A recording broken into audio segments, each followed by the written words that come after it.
see what happened. Well, hi, nice to Yeah. meet you. Nice Finally. to see you. Yeah. Yeah, the way this whole thing came about, I was listening to the David Bingham channel, and I had heard your interview on there with him. And so that's why I reached out and sent you an email. Thank you for reaching out. Yes. Yeah, basically the way it happened for me, talking about like self-realization and effortless being, the YouTube channel that I have is called Effortless Being. The way that all came about was realizing, my true nature.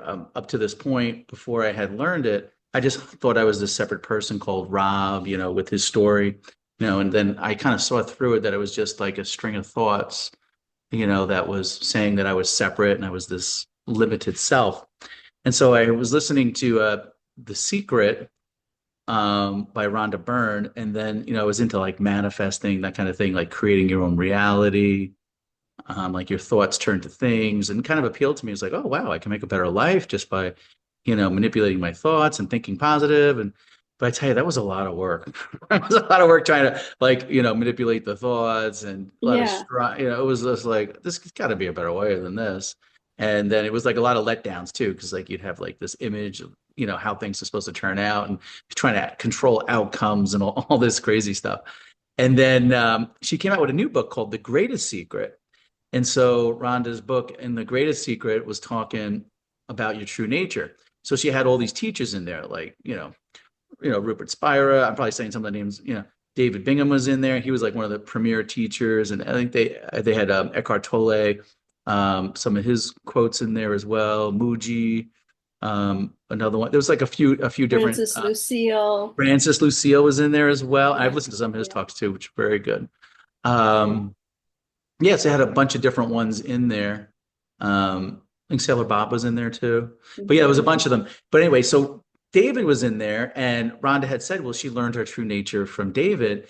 And when he said something about you are the infinite being having a human experience. So when he said that, it was like kind of like a shift for me. Like everything just kind of made sense to me, or it was like clarity. Like I saw through that it wasn't just this separate self with Rob. I kind of saw it like as like a string of thoughts that were making up this story.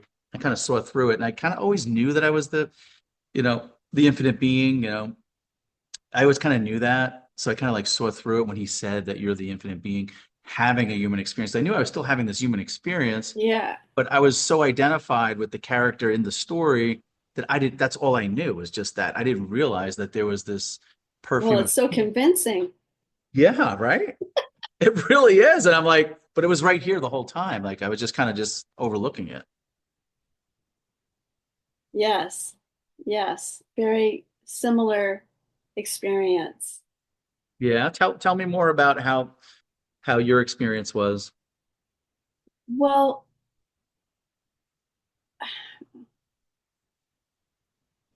for me, there wasn't one experience. There were big openings and wow, at different times in my life, there were just really big openings. And I had a profound opening. Uh, my second oldest daughter was in a really uh, big car accident, probably 13 years ago now, I want to say.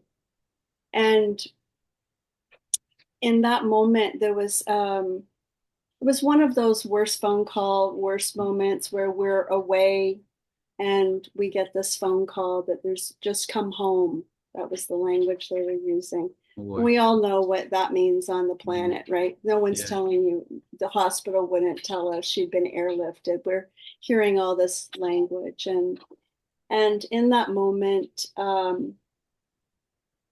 as my mom is telling me, I lie on the ground in front of this hotel. I just laid down and and listening to my mom, and then to just get home. And then what happened,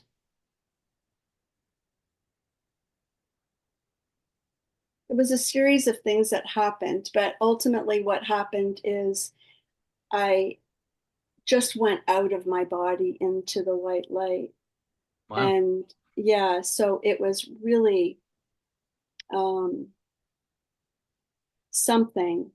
And the experience was just love, and it was like a communication, uh, a wordless, of course, communication in this white light, and there was some symbols, and and it was just holding, I don't know, us, we, you know, and it was, I was asking it like, this can't, this doesn't make sense. Like I have four children and I kept seeing it going from four to three. There were symbols, like four, just four symbols, and then it would go to three symbols. And of course it didn't. I was in the communication. I'm like, this doesn't make sense.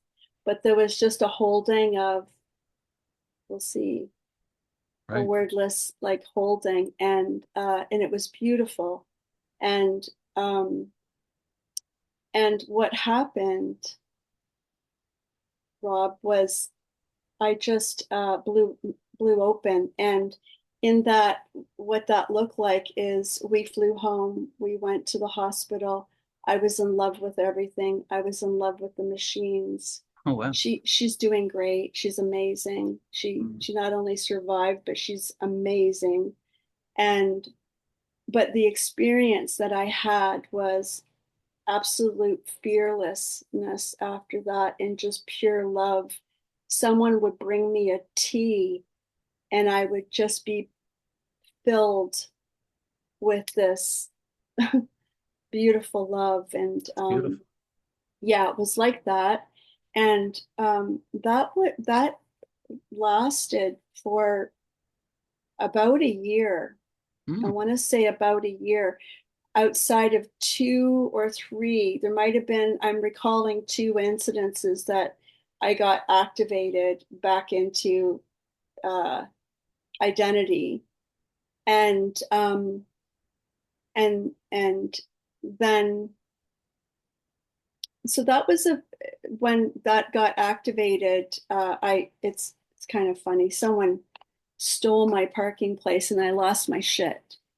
So, Well, so you never know what it's going to be that's going to you trigger just you, never right? know. And Yeah. it was a parking. I'm like, oh my God, like what an idiot. I just made such a fool of myself. Oh my God. Anyways, so it was like that. But and then after that, I thought, oh, I should just go and put myself in a retreat or something now after that year. And and I went to sit with Byron Katie. And so a lot of that is, that's kind of where I, there were lots of, it was always a spiritual path. You know, when you look back, I have this funny idea that I'm like, was I a seeker? Oh my God. Like only always, but I never Always. had that. I didn't know what that word meant. Now you do. And Looking then back. I would look back and I'm like, Yeah. yeah, never not looking for the truth, Right. right? From the beginning. But so that was a really big experience. Uh, and I, and of course that's not it. Yeah. You came to see Yeah, that self-realization is not an experience, right? yeah, Okay. yeah, Good. yeah. So, but that was the rest of the work, you know, the rest of it, which we could, I guess, call integration, was the realization though that no, that that's not it. And under, understanding that we're not our thoughts, and understanding, um, so that's what the rest of it has been, of,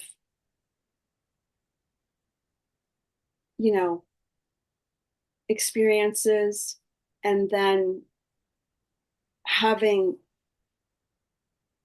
not like you know, it's so funny, a clear seeing, Hmm. You guys saw through uh it. Yeah. seeing through it. And then, but of course the mind would come in and say, well, if you saw through it, then why are you you shouldn't be struggling ever, or, like, because of all these stories we hear, right? So it wasn't,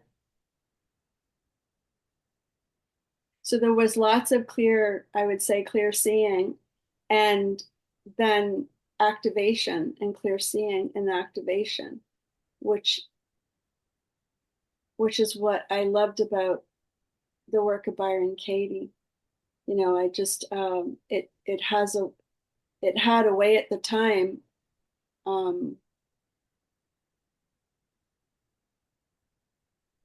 to hold the mind, and to use that meditation to cross over into who or what am I without the thought.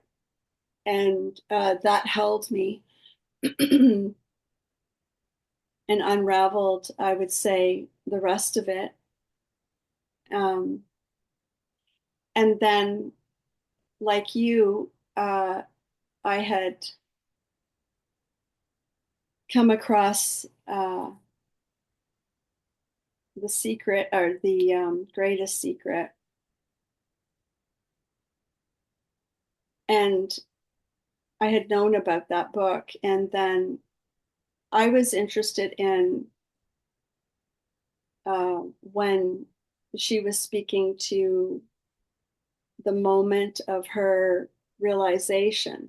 That's what I always went to. It's like I Hmm. wanted to just get to that. Because, of course, over the lifetime, there's been lots of teachers, and oh my God, so grateful for all of them, Right. everyone. Yeah, of I mean, course. Eckhart was I like Eckhart. beautiful. Yeah. Me The too. Power Now and the New Heaven, Me New Earth. too. I mean, that's where I kind of realized that I'm not my thoughts. I kind of, I kind of Yeah, felt that with him. Like I could see there's not two of me here. There's something witnessing something else. There's not two. There's only one here. I'm not my thoughts. The thoughts come and go, but I'm the infinite space, the permanent space where they're all coming and going. So I could clearly see that with Eckhart's teachings. same. That was, I remember reading that, his awakening, Yeah. and his that realization of, well, if there's not two of me, which one is which? And in hearing that, something really opened as well. So yeah, That so was kind of like my direct experience too. Like that, like when I heard him say that, my direct experience was like I was like reliving it myself. Like, wait a second, there's this voice in my head, and that was like a big eye opener to me because I always thought I was the voice in my head, and I'm like, wait a second, what do you mean? Like I'm aware of the voice in my head. I can't be the voice in my head. That was yeah, like blew my mind or whatever you want to. I don't know how to say it, but same. that was my Yeah, direct experience. Was like, wow, it was a wow yeah. moment for me. Like, I had that same yeah. experience of that. Uh, yeah, isn't it sweet?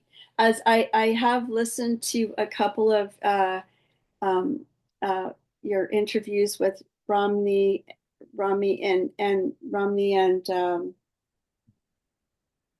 it's, I'm It's losing the okay. other lady's name, but a few, and I'm so in touch with how all of our experiences are a little different and mostly the same. Yeah. Just a little different, but mostly the same. Yeah, I get what you're saying. Yeah, Yeah. There yeah, is seem like, like a similar way that comes about. yeah, yeah, yeah, It's like you resonate with certain things. yeah.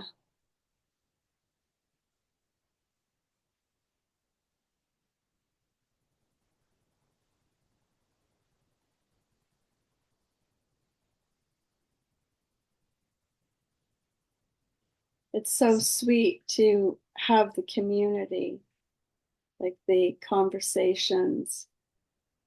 Yeah, that's what I like Um, most about the channel is having that community to talk about this. Because a lot of people I talk to, they say that like family and friends around them, they feel like they can't express this, they don't understand them or something like this. Have you, how has your experience been with that?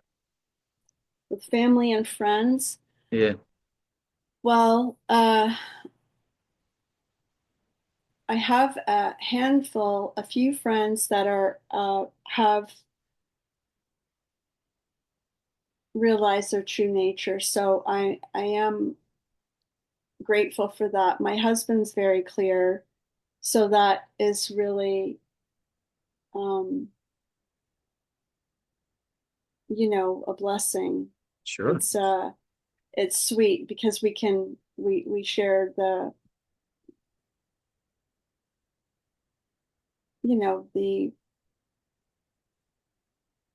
we can sit in that. Yeah, the silence is beautiful. It's it's what we are. The space, the silence, it has everything. We're whole, we're complete. And I like the way David says, like the thoughts are like invitations, they come. And it's almost like an energy game. Like you got to almost put forth. And I heard you on your interview with him too, how it takes energy, to play the different roles in the dualistic world. It's almost like, this is heaven on earth right here, and the mind wants to come in with its thoughts and have us identify with it and play this game. But whereas the whole time we're resting here as the pristine infinite being the whole time, but yet, these thoughts come like almost like an invitation to a party. It could be the invitation to a depression party, to a happy party, a joyful party.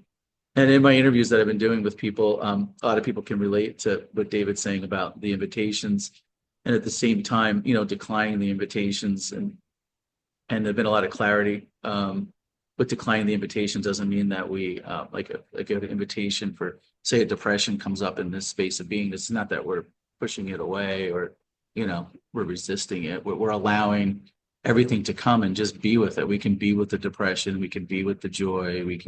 We're just, because we are just the impersonal beingness the whole time. So we're just being with it. So everything's welcome. Yes.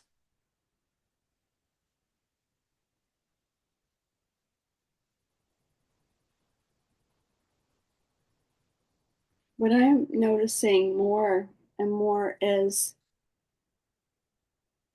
as I'm as there's the resting in who and what we are, there's stepping into for instance, we just had a big birthday in the family. Oh, nice. Yeah, my oldest daughter turned 40. And what is so sweet now is that I'm free to completely play the game. Yeah, I know. Isn't that nice? There's like a lightness about So it, right? fun. Yeah. Yeah, I can Because that's like really so serious. Like you could just like know. play with it, play with duality. Yeah. Yeah, and like I'm gonna really play my part and I'm gonna As well, I right? have yeah, like why not? Why not? And that's been a big freedom actually. It wasn't I noticed that it wasn't as free that way before with the push pull. Hmm. So now it that I would say that that's one of the things that have shifted. It's that there's just way more freedom and I can play the game completely. I'm Yeah, free I to. love that like analogy like they do like the actor, you're playing the actor in a movie, but you're playing different roles as an actor in a movie. You have these different roles that are going on, but the whole time the actor is never hurt by anything happening in the movie. It's kind of like the infinite being, like David talks about like the koshas, it peers into these different bodies, but it's never hurt. The infinite being isn't never hurt by anything happening in the manifestation. So when you know that, there's kind of like a playfulness, a lightness to it, because you're not truly, the essence of what you truly are is never hurt by anything happening in the manifestation. Yeah, that's a big relief. Really is. Because previous to that, you're thinking, oh, I'm just this body. Yeah, I'm just my mind, my body, my thoughts, and that's all I am. And this body is so limited and it's so susceptible to everything happening, and I have nothing else, and I have to hold on to this. There's this effort and this fear that you live in, and then when you realize, wait a second, that's not the media part of me is all of this. This is just the body that we use to get around in.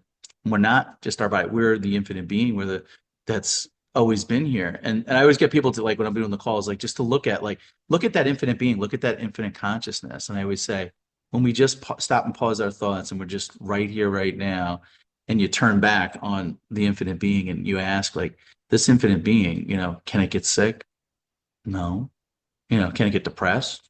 No. Can it die? No. And you just have them answer because they can see in their own direct experience. If you just pause and look at it, you just look at it, you can see it for yourself that that's the case. And we kind of know automatically, like our intuition just, it's just revealed so quickly to us, that's what we are. And that's how you know the truth when it's your direct experience that you can see it for yourself. I think that was one of the last things that I had to see through was the body. Uh, Mm, I had never, I was sharing this a bit with David, but I had never really been sick before. And I really got slammed through the COVID stuff. mhm. And anyways, it was a lot of different things, different symptoms that came up. And I wasn't sure at the time what if it was about that or something else. So, uh, but I had never felt physically vulnerable before. Mm, And that really came through uh, like making friends with, death and dying and being held in that, like just because I had all these wild symptoms. mm. And because they were so wild, the mind couldn't make sense. It's like, Right. oh, obviously there's something wrong here, Yeah. so it really got into that. And so that almost felt like, if I'm telling a story about it, it almost felt like uh, the last attachment, like Yeah, the one of last the attachment that last you hang on to. The attachments. body is a lot of people I talk to. Wild. That's a big one because we're so conditioned, from a young Right. age that, because previously I can even remember like being young, like really young, maybe before two, with just vague memories. Everything just looked like gooey and everything was unity. Everything was just in this space. And then you hear mom and dad saying, "Oh, there's mom, that's dad," and then you starts dividing things, and then you start identifying them. People start calling you Rob, and you have this story about Yeah. Rob. He went to school here. He works here. He's a dad. He's got three girls. And you're playing like this, like you're always playing this role the whole time. But you can, Yeah. We're believed in. yeah. So you believe that you're this, you're just this body when really we just use it, to get around. And the whole time, we're sitting back here as the pristine, infinite being that's just peering through and having this human experience the whole time. What a trip. Isn't it crazy? Like It is. it's almost like we And believe there's no person, and then we believe there is a person, then we come to find out, well, there's no person again. It's like things full circle. well, and I have it like it's like who cares about the body when it's working, right? Like when it's Yeah, people start questioning it when it gets sick or it's when not you doing its bump thing. into Yeah. something, it's like Now all of a sudden it becomes real. suddenly Now it's like your it's direct like, experience. Okay, oh let's get, shit. you can say it mentally. People can have like a mental understanding. Oh yeah, we've heard people say Yeah. that. Oh, you're not Yeah. the body, like Yeah. intellectual. Yeah. But okay, let's get real now. Let's Okay. get sick. Yeah. Yeah, get sick. And Yeah. now you still tell me you're not the body. Yeah. Now So we're, you can say it all yeah. you want, but until you Yeah. actually face it and that suffering or whatever you want to call it to the Yeah. body, then it becomes real. When I was young, and I said this in a couple of my interviews, when I was 18, I was diagnosed with Hodgkin's disease, which was a form of cancer.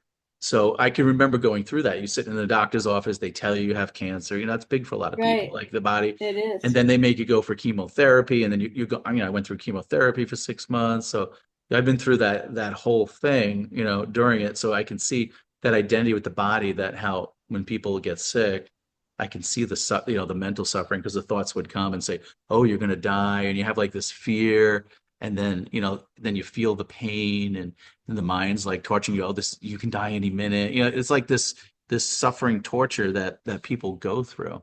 But looking back now, you can see through it that it's really just the mind telling you all that stuff. It's almost like you don't have to believe what the mind's saying. Once you realize, that you are the infinite being, that the infinite being can't be hurt by that. It's just like a, I always like to say it's like a case of mistaken identity. Like I've always identified with this person, Rob, but when I actually check in my direct experience and I look, I don't see a separate person here. I just see that this is it right here, right now.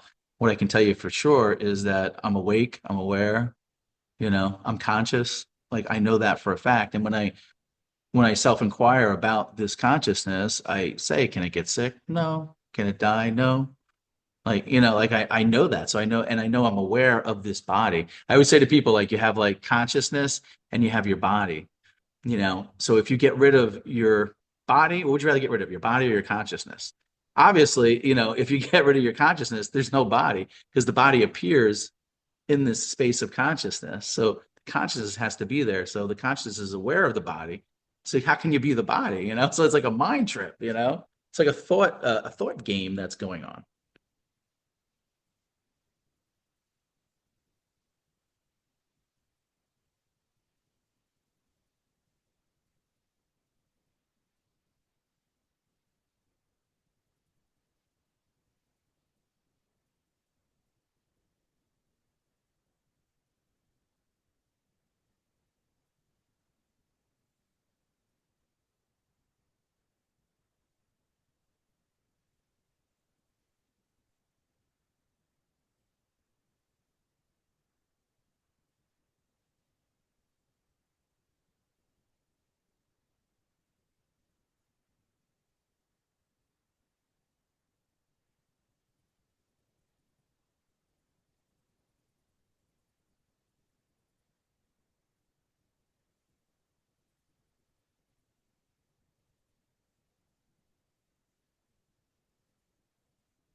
Maybe tell us something.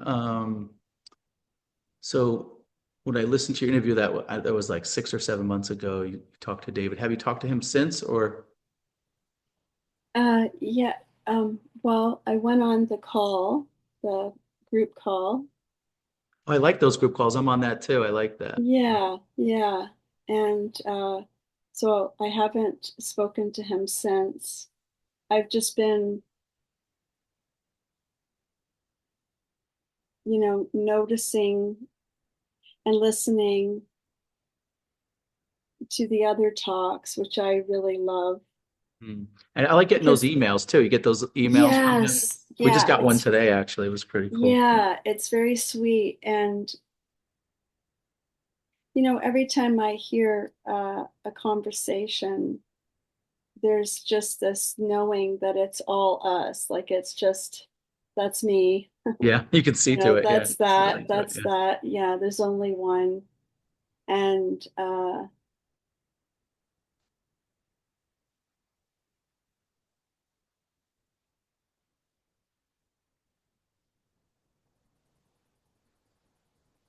so that's how I really appreciate the conversations. I really appreciate being able to join, even if I'm just listening.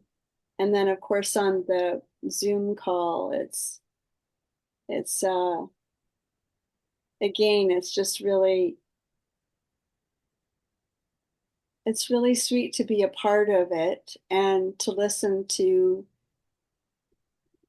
people ask questions and notice where that's clear or not clear here. Uh,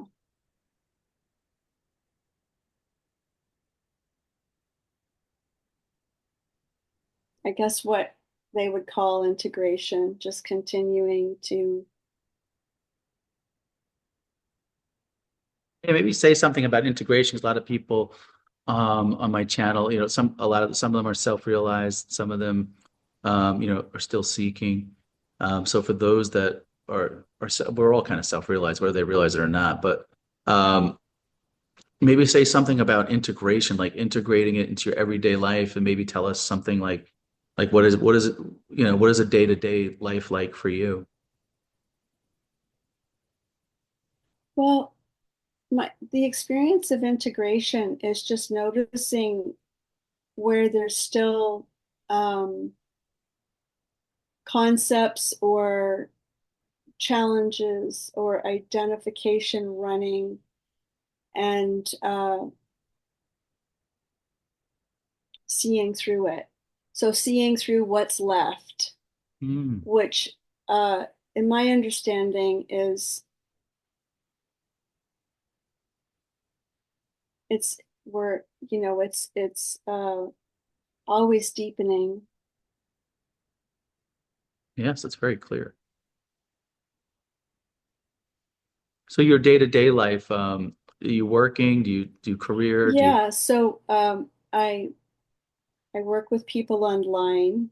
Um, I I do the work with them or some form of this, depending on where they're at Oh, and that's what good. they're reaching for. So um, it's easy to invite people in to do the work of Byron Katie, like any kind of inquiry. And and then as they are more open, then we go more um, into this kind of conversation. So just for the audience, some of them might not be familiar with that kind of work. So maybe just talk about the work and how that Okay, works. Yeah. okay. Yeah, the work of Byron Katie is it's a form of inquiry, and it's very it's very simple.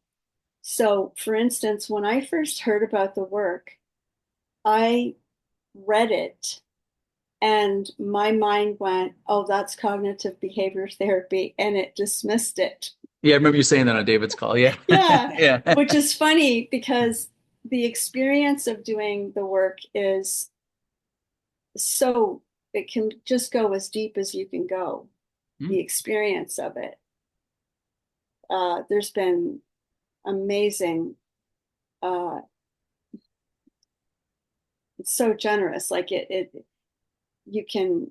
It'll go as far as you can go, as deep as you go, and and it just so it's four questions. Uh, the actual work is identifying what you're thinking and believing. So putting your mind on paper.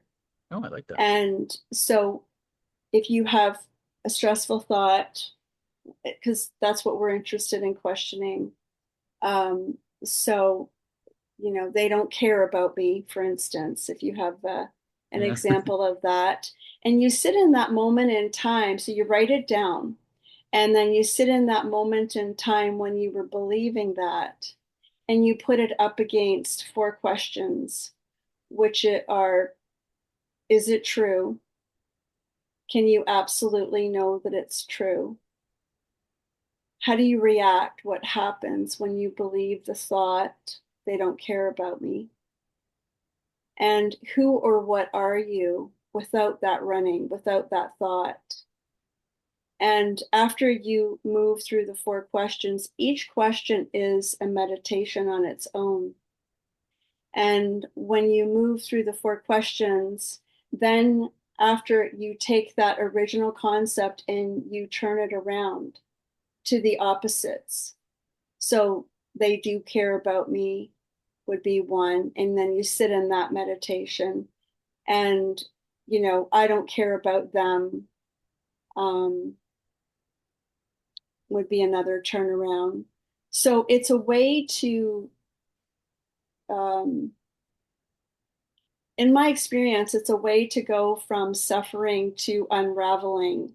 Mm. And what I love about it, I remember asking Katie one time because as I was doing the work and doing my certification with her, and uh, I asked her, I had got to spend a lot of time with her as a Right. result of that, and I asked her if question four, who or what am I without that thought, is the same as who am I? And she said yes. So um, so the inquiry just expanded for me. It just came with me. And it still just runs now. It's a wordless questioning now. And that's what I was saying to David at the time. At the time, I would have loved to have just known, oh, this is all an inversion, but that's not how it went here. So I loved having that, and still I love that it runs in me. That it just it just runs wordless now, So Like if some automatic. Yeah. automatic, Yeah. and yeah, and it's like it's coming towards you and then it doesn't even form. Like, it can get like that. And if it gets sticky, then I will sit with it and I will go through all of it. And because I do inquiry with people every day for my work, I'm in it, and it's just that sweetness of seeing, you know, identified mind and who and what we are, Yeah. It's great. and who and who and what we are without the thought is who and what we are. Wow. That's great. Yeah. So That's pretty cool. yeah. So I do that online, and yeah, So that kind of gives you an opportunity to, talk about this. absolutely. And and people who a few people have reached out to have more of a conversation about effortless being, um, and that's been beautiful.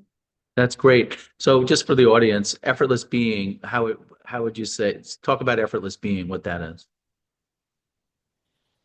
Wow. That's a big question, right? Thanks, Rob. Or is it? No, no, it's not. I'm just teasing.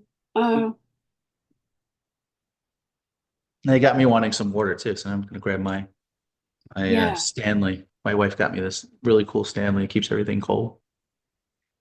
yeah. Um, Mm. Effortless being.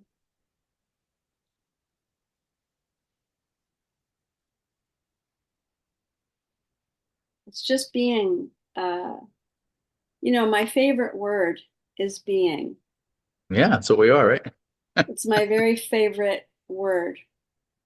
And effortless being, the experience, like living, being lived, being that,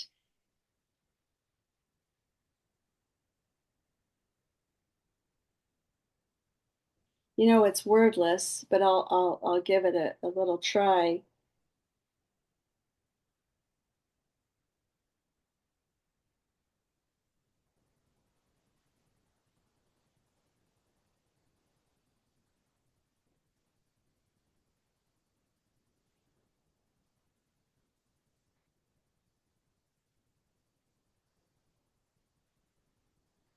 It's like when Eckhart says, we are life.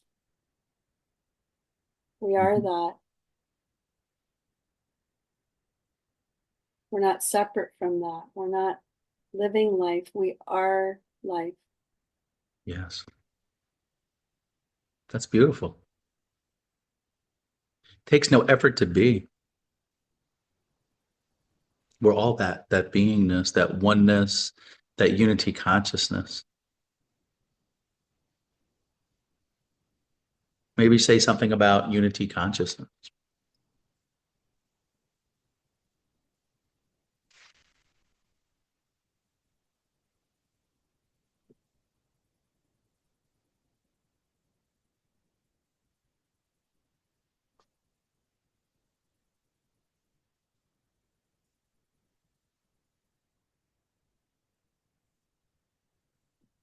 As soon as we join, you know, and that's not even it. What I'm noticing is the moment that I start to say it, it's not going to be it.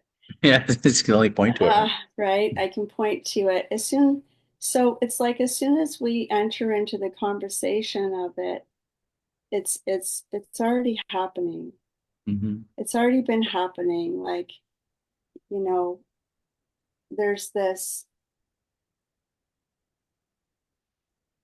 being one with,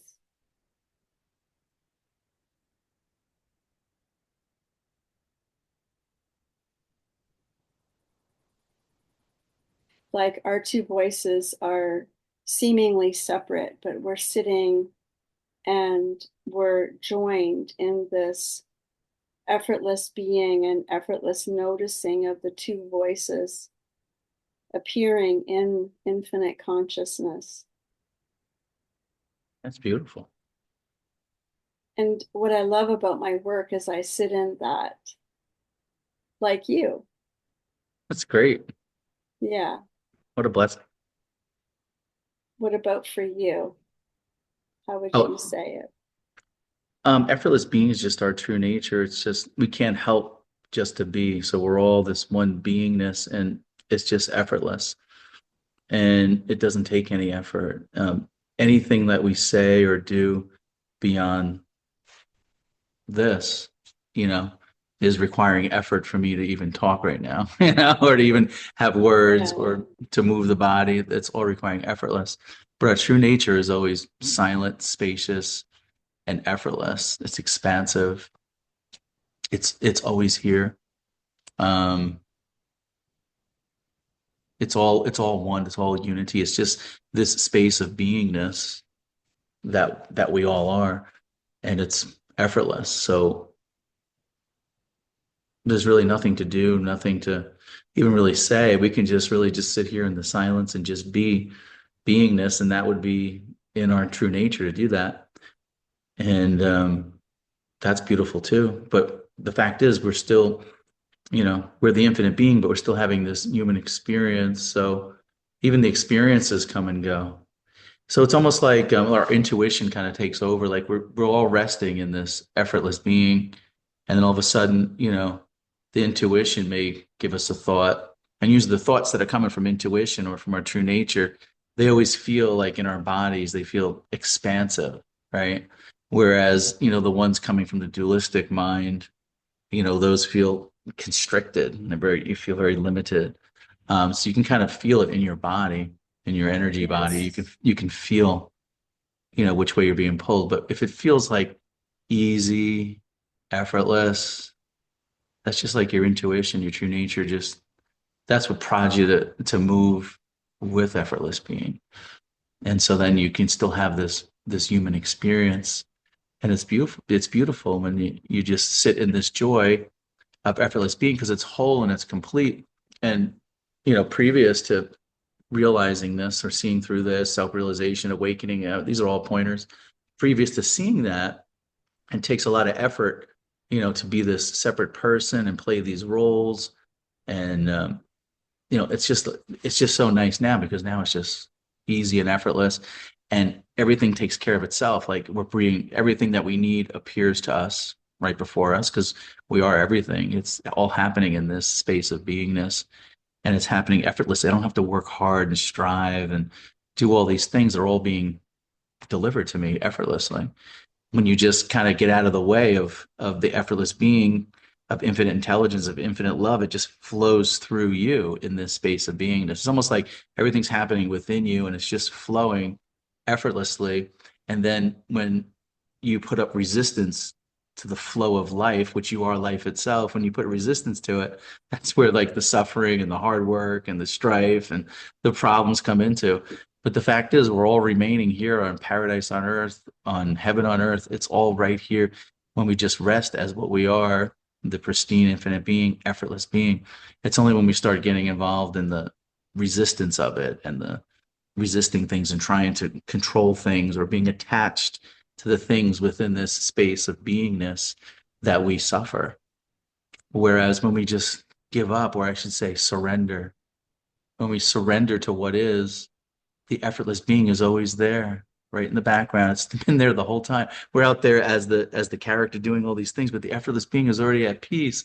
It's whole, it's complete, it's effortless, and everything's happening. And nature even teaches us that nature, there's no waste in nature. Nature continues to take care of itself. Everything's being taken care of for us. And it's just beautiful when you can see through that. And then you can kind of, it's almost like getting that backpack off and just letting it down. And it's just, everything's just happening automatically. My heart's beating, the breath's happening.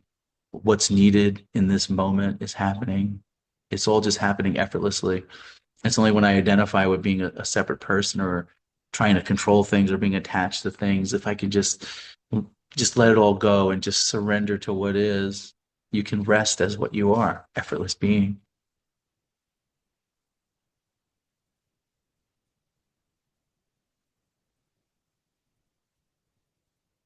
Yes. Effortless being is effortless, and anything outside of that takes effort. Right. It sums it up. It's really simple. I think sometimes people complicate it, but it's the simplest thing. And I think the Yeah. mind likes all this drama and complication and wants to solve problems and do all it, but it doesn't, that's not what it is. What your true nature is very simple. It's effortless. You can't help but be it anyway. We're all remaining it. You cannot help but be effortless Yes. being. You can't help it. It's what you are. The mind wants to come in and argue and come up with all these thoughts after the fact. It's always late to the party. It's always just this eternal now. It comes in after and like a commentary. I like the way David's described, like as a football Yeah. commentator, commenting Yeah. all the time. And like we said earlier, Eckhart would say that thought in your head's not you anyway. So, you know, so you can see through And it and relax. it is until it isn't though. Right? Yeah, it is until it isn't. That's true. Yeah, that You is know, true. it is until it isn't. And it's, it's so profoundly simple when you see through it, when it opens and when you see through it. Uh, But when you're not, when you're identified with your thoughts and oh, identified with just wow. this body, it becomes real. It's like The almost like I'm torture watching. You chamber. you ever watch TV? You're watching like a movie, and you're so absorbed in the characters, and I'm feeling like I feel like I'm really in the movie. Like I've lost track that I'm actually watching the movie. I'm feeling all the emotions of it. I'm feeling all of it.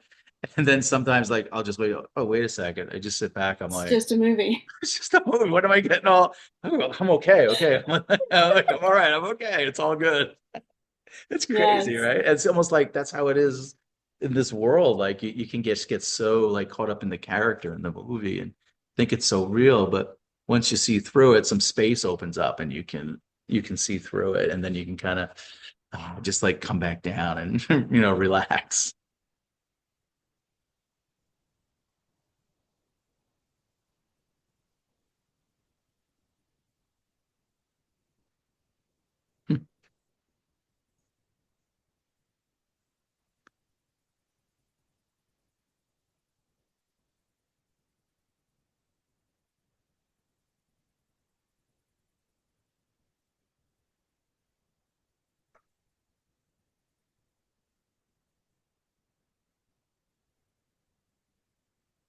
Maybe say something about surrender. Yeah. Thank you. I would say surrender means you don't have to fight anymore. Uh, Surrender is definitely the path that I would say that I took, Mm. you know, surrendering to the truth, surrendering to don't know. Yeah. When there's an identified mind, it everything is divided up into right, wrong, good, bad, and Mm. then we take a perspective or a point, and that means at least half of us are wrong. Yeah. And there's this whole duality. We just immediately step into duality. But surrender for me is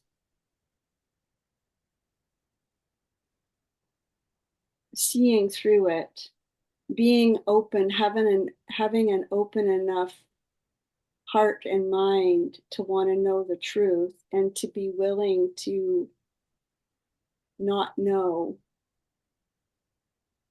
and to look.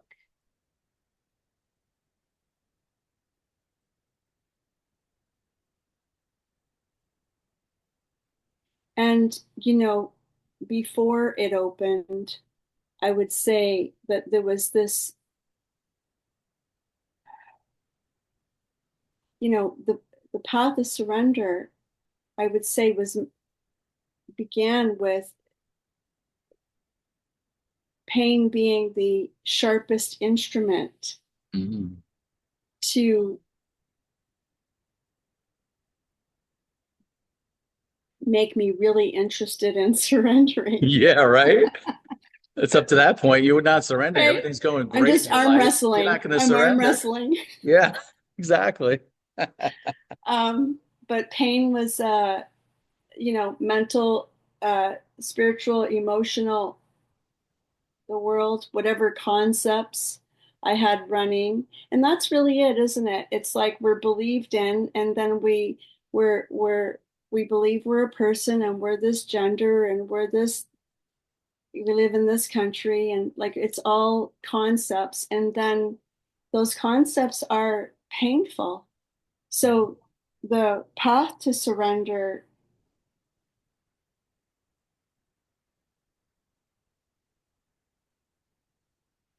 was really being willing to see the truth, being willing to see it a different way. And it's what's so sweet about it is that when you look back, because of course there's a fear in surrendering. It doesn't mean that we're not doing anything. It doesn't mean that we're not, um, you know, eating and taking care of ourselves and doing what we need to do It's here. not like you're giving up on life, It's not right? giving up. It Yeah. just means you don't have to fight anymore. You don't have to. There's a different way, and um, so in that there's a trusting that there's a better way, and it's not my identity's way, and that when I look back now, I can see how perfect everything was. Exactly. How each, like there's a poem uh, that speaks about it. If you were learning how to play chess with the creator Mm. and they wanted to make you a master, where would all of the pieces be to I make like you a that. master? Yeah, that's pretty good. Yeah. And that's kind of been how it has been in this experience here. And when in retrospect, I can see that every every piece was in the perfect place the whole time. The other thing with that surrender is just, yeah, there's a trust, isn't it? There's a trust. It's like Because you're you're going to just, trust. Yeah, a lot of people like to say let go and let God. I know these are just words, but when it's your yeah, direct yeah, for experience, real, for real. it's for real. Like usually people get to the point of surrender when they go through suffering. A lot of people like they Yes, go to that point where they're suffering and then they just give yes, up. And once they give up, yeah, they give up to God or higher power, whatever you want to say, and they yeah, surrender to what is. And because basically what suffering is it's just resistance to what is. Once you give, correct. yeah, once you surrender to what is, you give up that resistance and you say, you give up and you're like, I'll just let go. And it's almost like a letting Yeah, go of everything and then a trust. And you kind of just relax into the effortless being and things just happen automatically. Once you relax, I mean, I guess that's the biggest advice. Give people is just relax and trust. I mean, I yes, know it's just words, but it's like almost like you have to experience it in your direct experience. And I feel like life's the best teacher of that. Life brings us about these different things to teach us or to wake us up to let go and to surrender to what is. And there's a beautifulness in the surrender because once you surrender and you let go, effortless being just takes care of everything. It's almost like we're stepping in the way of effortless being when we're resisting it. If we can just let go and just let it do its thing. It's always taken care of us the whole time. I mean, it really has. We've always been taken care of and loved. There's always been infinite love here with infinite intelligence. If we just let go and trust it and just surrender to what is and not resist what is, everything is perfectly happening just the way that it should. Yes. Yes, I completely agree with you, having had that experience repeatedly. And there's there's what happens, and then there's what the mind makes it mean. Yeah. And It that's comes the in late. suffering. That's Yeah, the that's the suffering, suffering. Yeah. If you believe right? it, if you believe If them, you I mean, believe it, the thoughts are still there. I still see the thoughts. I just don't yeah, believe them or that they yeah, apply to a me, you know? They're there. It can say what it wants. I always like to say this, like if somebody called me up on the phone, a stranger, and just said, Rob, I hate your guts, whatever. I'd be like, okay, hang up the phone and go about my day. I wouldn't be reactive. It wouldn't affect me in any way. You know, it's the same way with, the mind coming in after what is, this is it, this is life, this is what's happening, and that's it, without the meaning. The mind comes in later and wants to put like, oh, that's bad, that's terrible, oh my goodness, you're suffering, oh, there's pain, that can't be that way, or it comes in with all these thoughts. I think of it as just like the person calling me up on the phone that's a stranger saying something to me. I'm like, okay, it can be there, that's fine, but it just doesn't apply to me. So there's no reaction from it or identification with it as being personal. It's just, and to me, it's just an innocent thought floating by. And if anything, I'm just curious about, oh, that's nice. It's just, but it's not like any weight to it or identification or seriousness of it or any truth in it that I'm applying to it, because it's just what is, and I'm okay with what is, and I'm okay with not knowing. There's a beautifulness in not knowing, because when I'm not knowing, I'm surrendering to infinite intelligence, to the infinite being, to infinite love, to effortless being, which takes care of everything for us anyway. And, there's a beauty in surrender and knowing that and not resisting and just allowing to be, just to be and allow and let life take care of life. Life always takes care of life. It always has. it's true. It It always always has. has. Yeah. It always has in retrospect. There's not a single moment that I can look back on and see from here now, which is the only place we are, that Yeah. everything was perfect and the chess pieces were in the perfect position. Right. However, had you told me at the time before Yeah. It wouldn't have landed. clear seeing, Yeah. that would have just caused me more suffering. Right. And there could be people listening that are, yeah, from that perspective that I can Yeah, totally relate. It's it almost like wasn't, you have to yeah, be ready for it. yeah. It's like one interview I had with, she said, you have to prepare the ground. You're always preparing the ground for this.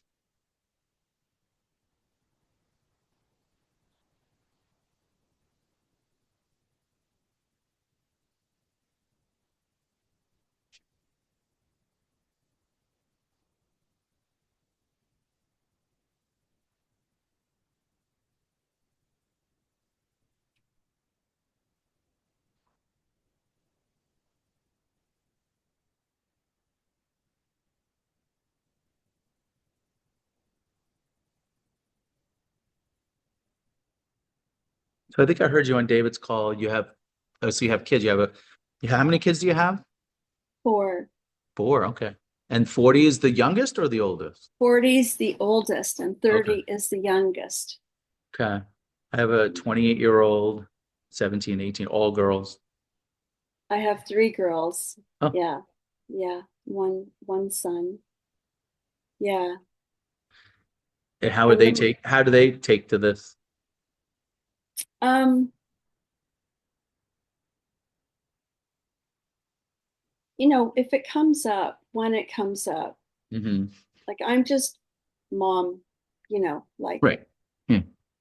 but when it comes up, I'm completely open with them. If they have any questions or if there's a conversation about something, I share with them.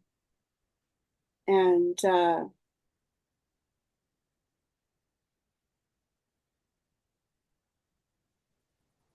and I trust that they will do what they're doing, what how it's for them here, you Beautiful. know, that Hmm. their way is their way. And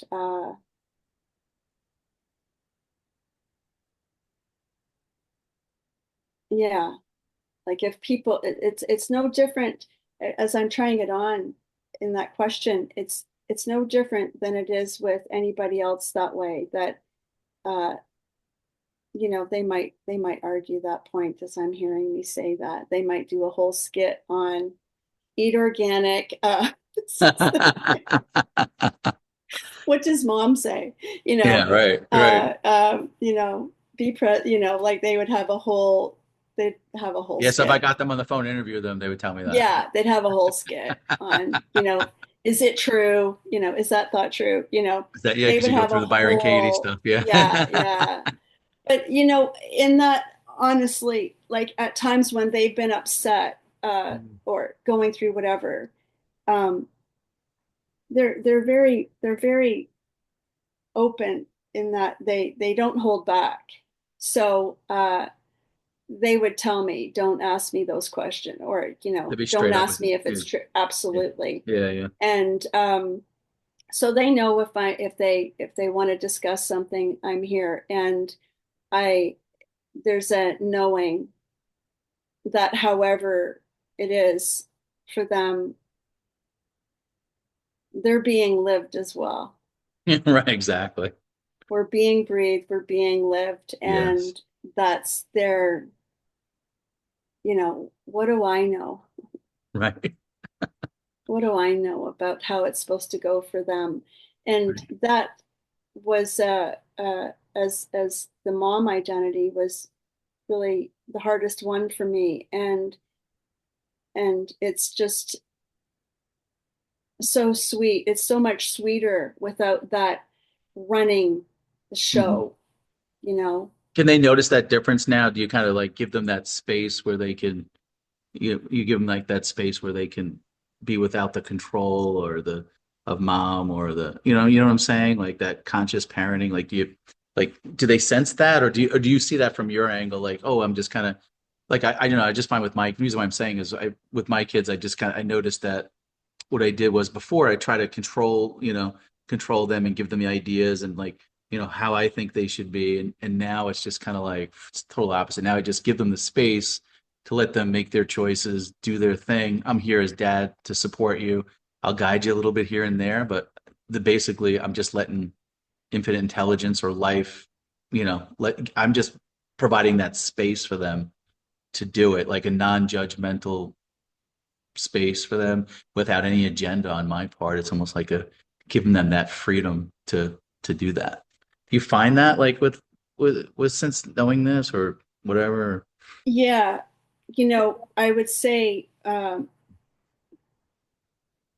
like I was sharing with you, there's a marked difference of when that original, I would say when that big opening happened, uh, that a lot just fell off, and I just experienced the world very differently. And then, of course, so the quick answer is yes, that it's very different. And how they would say it is, mom, 1990 compared to mom. They would say like that's great.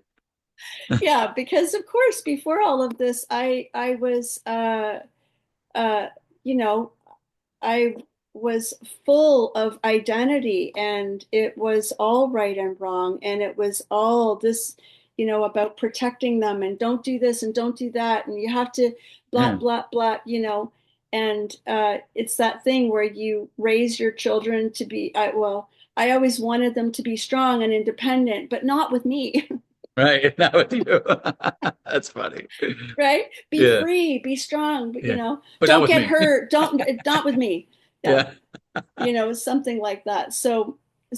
But really, the experience after that opening happened was there was a, like, it was just a really big shift of I couldn't see anything wrong. Like I couldn't see anything wrong with my daughter being on life support. Like, Yeah. like I You were couldn't saying that. see, I was just so grateful, like to the machines, to the dog. And it was just like that. And then of course I moved into inquiry.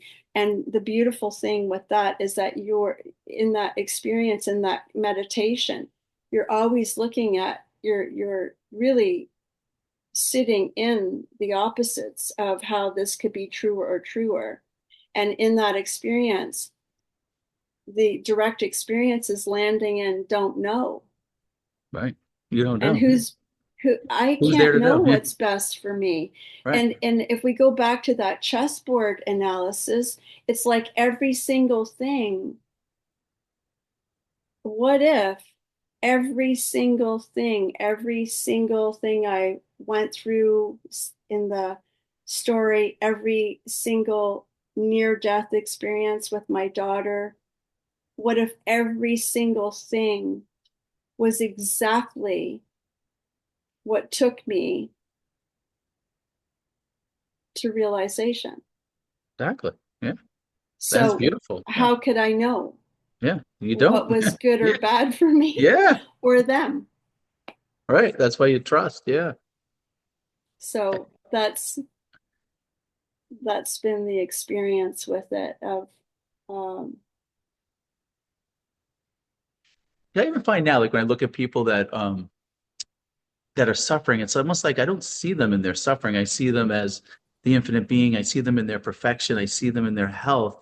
So when they're telling me that like they're suffering and all these things, I'm just kind of looking at them and I'm like, I know what you truly are. I see you as healthy. I see you as because like I know what their true identity is. Like I see them as myself, like as the infinite being. I can't see them in their sickness or their suffering because I know what they are. It's all you find that too. Like you can almost see them in that. absolutely. And I also am holding them at the same time in that compassion because Yeah, when you used to I believe that. remember Yeah. when I used to believe that too, Hmm. and that it's really terrifying. Yeah. And and the beautiful thing that you're speaking to is that when we can hold someone and see them like that, where I know when people did for me, Hmm. it's like, well, they didn't believe I was less than that, so that gave me a way through. Right.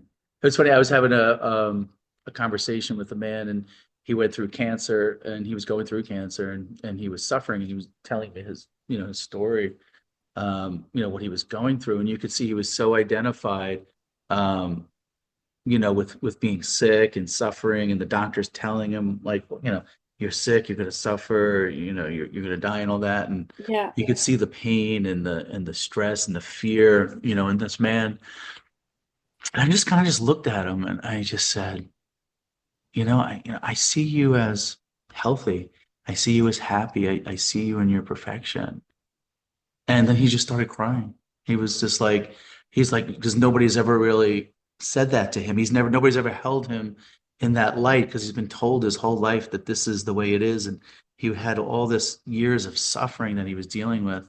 But for someone to see, he goes, you see me as happy, and you can see the water just pouring down his face because nobody's ever said that to him. Nobody ever held him in that or saw him in that light. It's the first time somebody's actually held him in that. And that's something. yes, it's beautiful. Yeah.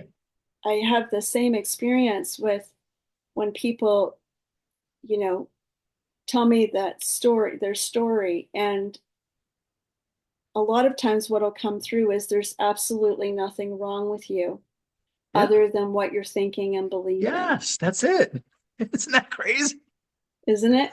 I just get goosebumps thinking about it. It's just, Yeah, other than what you're thinking and believing, yeah, you are you're just one thought away from dropping that one thought to being healed. you Right? are ready. You are that, and it's a little mistaken identity. Yeah. Yeah. It's so easy now to see it, but I know what you're saying when you're in it. I remember being in it Oh, myself. It's it's so frustrating. It's so, oh, you don't see any other way out, you know? No, no. And it's like, yeah, you don't.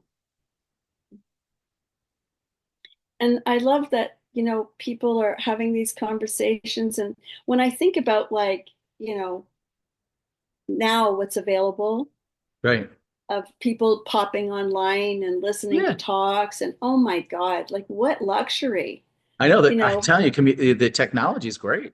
I'm right? talking to Like in the I'm talking to people all 90s. over the world. My wife's like, "Oh, who are you talking to now? Somebody in Yeah, Germany? You're talking to yeah, somebody in, exactly. like create like all over the Exactly. world." And it's just technology is unbelievable, and we can use it for good, like helping Isn't people. it?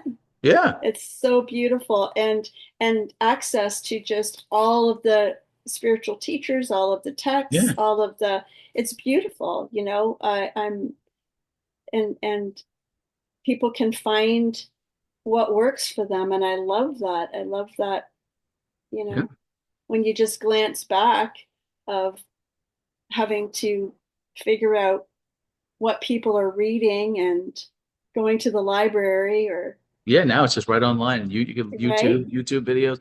I mean, there was like I was talking to I had another interview with a man and who was self-realized, and we were talking about how back then because he's been around a long time, and you'd have to go to India or go to a guru and sit in a satsang. Exactly. But like 40, 50 years ago, there wasn't much about awakening or self-realization and all this kind of stuff. And it was almost like you had to go through, like they had it set up like that. But now the way it is, it's, people can just hear a phrase like you're the infinite being having human experience and poof, like it's just right, and you have the YouTube and get on and just talk to someone.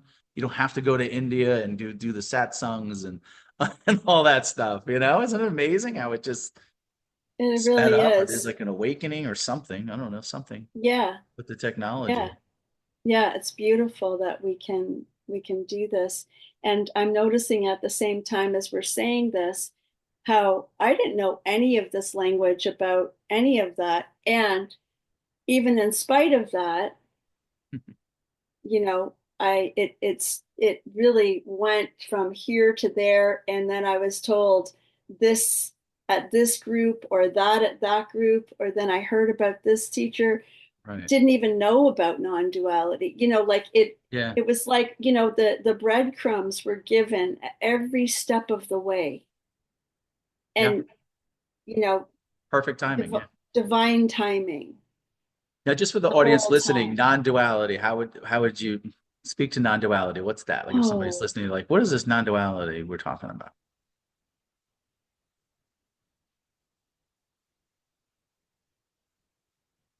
well, I've heard it said like not to, Yeah, me too. Mhm.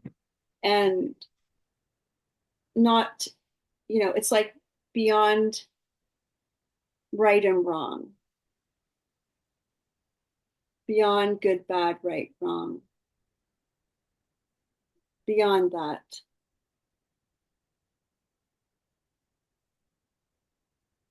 Almost like we're, before like the world of duality comes up, we're all sitting here as this effortless being and everything's one, everything's united, you know, and then comes up, after that, and the mind comes in, the world comes up, the separation, the story, the movie's playing.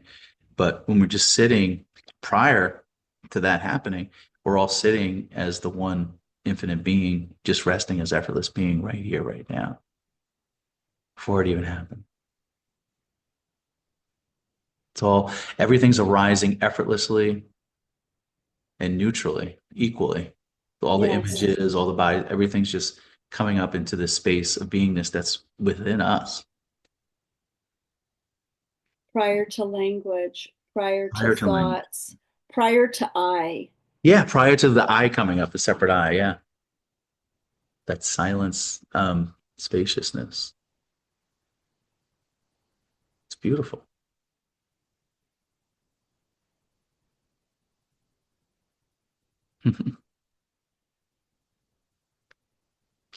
It's been so nice talking with you. I know I've been on the phone a long time with you, but it just didn't even seem like it. Like I looked down at the clock, I'm like, whoa. But it's just so natural, and I don't know, it's just you lose track of time, clock time, tick, tick, tick. There's really no Yes, time. But that could be a whole nother yes. discussion. Well, we can say that, but I'll tell you, before we got on this call, it was it was a little flurry of activity. Oh, really? What happened? No, nothing happened. It was Oh. just I was working online and then went, like so there's yeah, perfect. And it all again, like that's the effortlessness of you reach out, I reach, I respond, we Yeah. connect, this happened It was all effortlessly. effortless. It's just all, there was Absolutely. no stress involved or No, no no. agenda, just talking, just all just Yeah. being in the flow, not resisting, just letting it come through us, I would say. It's all effortless Yeah. being flowing through us, doing its thing. It's beautiful. Well, I will Thank end you there so with you. much. Thank you so much for your time. Okay. Much love, much appreciation. Okay. Wish you the best. Oh, stay in See you contact. You soon. got my email. Yeah. And I'll be on the Okay. call. I'll be on David's call. So Okay. See you soon. that'll Thank be you. great.